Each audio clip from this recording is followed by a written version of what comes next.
Hello students, now welcome to Rashmi Singh classes. Today's topic is when people rebel 1857 and after. Means the revolt of 1857, and this revolt is also known as the first war of independence. And the three things are very important for this chapter: causes, consequences and result. Causes means the क्या कारण थे, consequences means उसका impact क्या हुआ, and the result. These three things are very important. तो first will take the causes. तो what were the causes? Causes means the policies were responsible for this revolt. Policies and the people, every section of the society was affected by the British policies in different ways. Means उनकी policies का effect हर section पे पड़ रहा था, हर जना उससे affected था. And how people resented against these policies that harms their interest and sentiments. वही हम इसमें पढ़ेंगे, कैसे उन पॉलिसीज के अगेंस्ट में उन्होंने अपना एंगर और रिसेंटमेंट दिखाया. Clear? Now come to the nawab and rulers lost their power in British rule. राजाओं की और नवाबों की जो पावर थी वो धीरे धीरे डिक्लाइन हो रही थी. क्यों हो रही थी? उसके पीछे बहुत सारे कारण थे जो हम पहले चैप्टर्स में पढ़ के आए. Residents has been stationed in many courts. Resident means एक जो रेसिडेंट ब्रिटिश होता था उसको डिप्यूट कर दिया जाता था इंडियन कोर्ट्स में, and he act as a spy. सारी जासूसी करता था और एक एक न्यूज देता था to the British government. And he also interfered in the internal matters of the king. So king was not free to do anything. मतलब totally dependent on resident. And second is doctrine of lapse. According to this policy, after the death of king, if he has not natural heir or the male child, his kingdom automatically annexed with the Britishers. तो इससे भी जो हमारे राजा थे बहुत ज़्यादा खुश नहीं थे. And the subsidiary alliance, according to this the Indian rulers were not allowed to put their own army. They were protected by the British army. और इसके एवज में they have to give some money to maintenance of the British army. And if they fail to give the maintenance money, a part of their territory is taken by the Britishers as a penalty. So because of these reasons, the Nawab and rulers were not happy with the British policies. Now the company began to plan how to bring the Mughal dynasty to an end. अब Britishers ने plan करना शुरू कर दिया कि किस तरह Mughal dynasty को खत्म किया जाए. The name of the Mughal king was removed from the coins which was minted by the Britishers. जो वो कॉइन बनाते थे उस पर राजा का जो नाम था उसको रिमूव कर दिया गया. And the governor general Dalhousie announced after the death of Bahadur Shah Zafar the family of the king would be shifted out of the Red Fort. Bahadur Shah Zafar was the last ruler of Mughal empire और उसकी डेथ के बाद उसकी फैमिली रेड फोर्ट में नहीं रहेगी. And उसके जो बेटे होंगे वो भी किंग की तरह कंसिडर नहीं किया जाएंगे, वो जाने जाएंगे एज अ प्रिंसेस. क्लियर? चलिए, ये तो हो गया नवाब और राजा क्यों अनहैप्पी थे. Now the peasants were also not happy with the British policy because of high taxes. High taxes were imposed on the peasants and the method of collecting taxes was very rigid. अगर ये taxes पे नहीं करते थे, they were evicted from there land. उनको land से हटा दिया जाता था. मीन्स वो उसके ओनर नहीं रहते थे. And they had to work as a labourer in the other fields. दूसरे की फील्ड में मजदूरों की तरह उनको काम करना पड़ता था. एंड द सिपाही मीन्स जो रिक्रूट होते थे इंडियन ब्रिटिश आर्मी में, they were also not satisfied with the British army because of salaries. Their salaries वो very low as compare to the British soldiers. And the allowances were stop by the Britishers. जो उनको allowances दिए जाते थे वो भी British government ने खत्म कर दिए. And the promotion, the Indian soldiers got the promotion up to only the subedar rank. और उसके बाद वाले जितने रैंक थे they were reserve only for the British soldiers. तो इस वजह से एक रिसेंटमेंट हमारे सिपाही में भी था, ठीक है। उसके बाद रिस्पॉन्सेस टू रिफॉर्म्स, उन्होंने हमारी सोसाइटी को रिफॉर्म करने का डिसाइड किया। Means the British believe that the Indian society had to be reformed. ये बहुत बैकवर्ड है और रिफॉर्मेशन की ज़रूरत है, क्योंकि उस समय बहुत सारी social evils were present in our society. For example the sati pratha, तो they stop the practice of sati and widow remarriage, उसको अनकरेज किया, and impose the English education. तो इसकी वजह से जो हमारे कंजर्वेटिव इंडियंस थे, they were not in the policies of Britishers. According to them the Britishers try to interfere in the social matters of Indians. Custom और tradition में वो इंटरफेयर कर रहे थे, तो वो भी इनके अगेंस्ट थे। क्लियर, इतने समझ में आया। और एक बहुत इंपॉर्टेंट था, a law was pass by the Britishers. Christianity को अनकरेज करने के लिए they allowed in Indian who had converted to Christianity to inherit the property of his ancestors.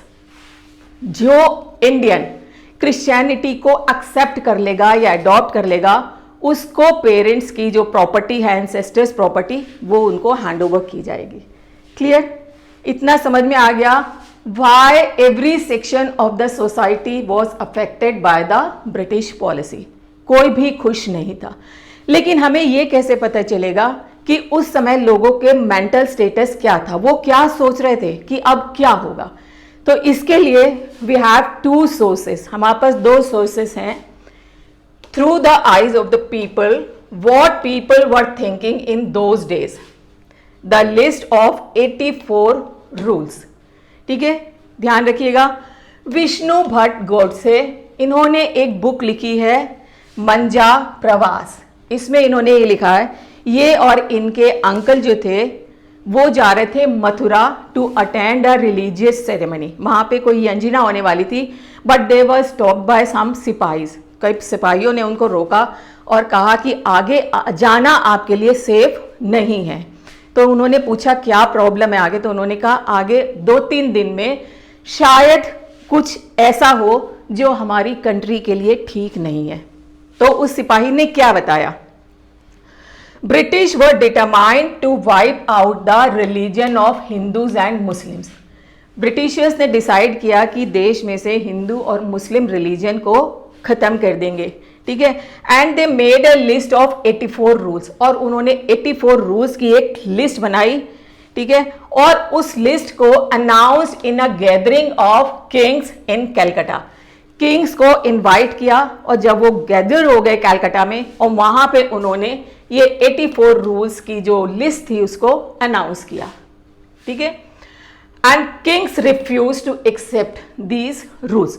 जो हमारे लोकल रूलर थे उन्होंने रिफ्यूज कर दिया कि we are not going to accept these rules, and warned the British of dire consequences if these are implemented.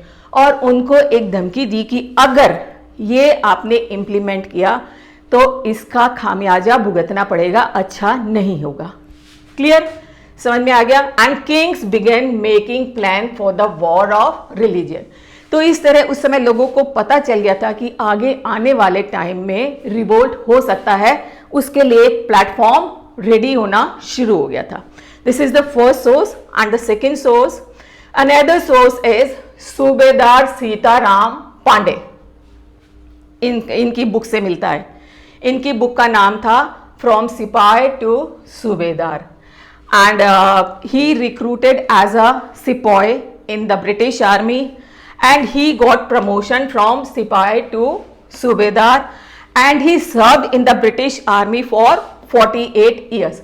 48 साल तक इन्होंने यहाँ पे सर्व किया। And he help the Britishers in suppressing the revolt also. जब रिवोल्ट हुआ तो इन्होंने ब्रिटिशर्स का साथ दिया, मीन्स अपनी लॉयल्टी शो की, ब्रिटिशर्स का साथ दिया। और जब जो सामने जो फौज थी जो खड़ी हुई थी रिवोल्यूशनरीज की, उसमें इनका अपना बेटा भी था, और वो बेटा इनकी आंखों के सामने मारा गया। लेकिन तब भी he was very loyal to the British army.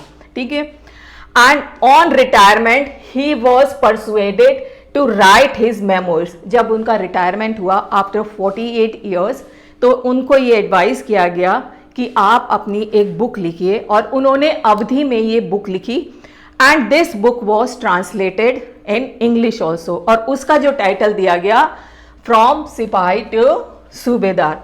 तो उस बुक में सूबेदार सीताराम पंडित ने क्या लिखा, सुनो। Annexation of Awadh created distrust among the soldiers। जो जिस ढंग से अवध को एनेक्स किया गया उसकी वजह से डिस्ट्रस्ट हो गया सोल्जर्स के माइंड में, मीन्स जो ट्रस्ट था जो गवर्नमेंट के प्रति वो खत्म हो गया। Clear? Among the soldiers rulers of Delhi and Awadh sent agents all over India. Means जो अवध का रूलर था और जो दिल्ली का रूलर था, उन्होंने अपने एजेंट पूरी कंट्री में भेजे, और उनका क्या वर्क था? Work upon the feelings of sipahi, and they persuaded the sipahi to revolt against their master.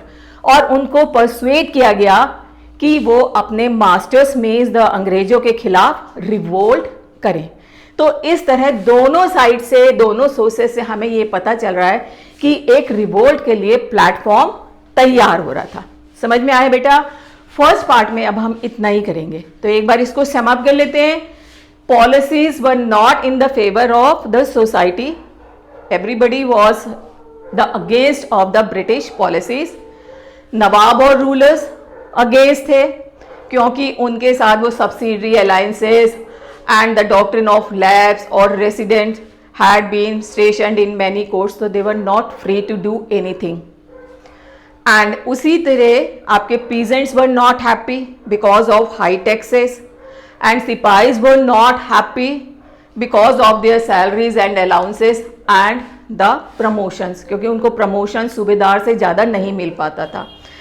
And the response to reform the society, British जो नए नए कानून बना के लेके आए, तो जो हमारे कंजर्वेटिव इंडियंस थे उनको वो डाइजेस्ट नहीं कर पाए, उनको लगा कि ये हमारे इंटरनल मैटर्स में इंटरफेयर कर रहे हैं। और एक नया लॉ पास हुआ जिसके अकॉर्डिंग जो इंडियन क्रिश्चियनिटी को अडॉप्ट कर लेता था उसको ही एंसेस्टर प्रॉपर्टी हैंड ओवर की जाती थी। अब उस समय का लोग या उस समय जनता क्या सोचती थी, इसके लिए दो सोर्सेस हमारे सामने हैं। First, the list of 84 rules which was denied by our Indian rulers, और उन्होंने कहा अगर इम्प्लीमेंट किया गया तो इसका खामियाजा भुगतना पड़ेगा, means they revolted against the Britishers. और एक अनदर सोर्स क्या था? सूबेदार सीताराम पांडे का। उन्होंने ये कहा कि ये जो जितना भी ये जो उन्होंने एजेंट्स भेजे हैं अपने दूसरे कंट्री के अंदर, वो सिर्फ अपना सिंहासन और अपना राज बचाने के लिए वो सोल्जर्स को प्रोवोक कर रहे हैं कि वो उनके अगेंस्ट में रिवोल्ट करें। तो these are the two sources. अगर आपको बेटा समझ में आया है न, तो like and subscribe the channel and bell icon जरूर प्रेस कर दीजिएगा। Thank you.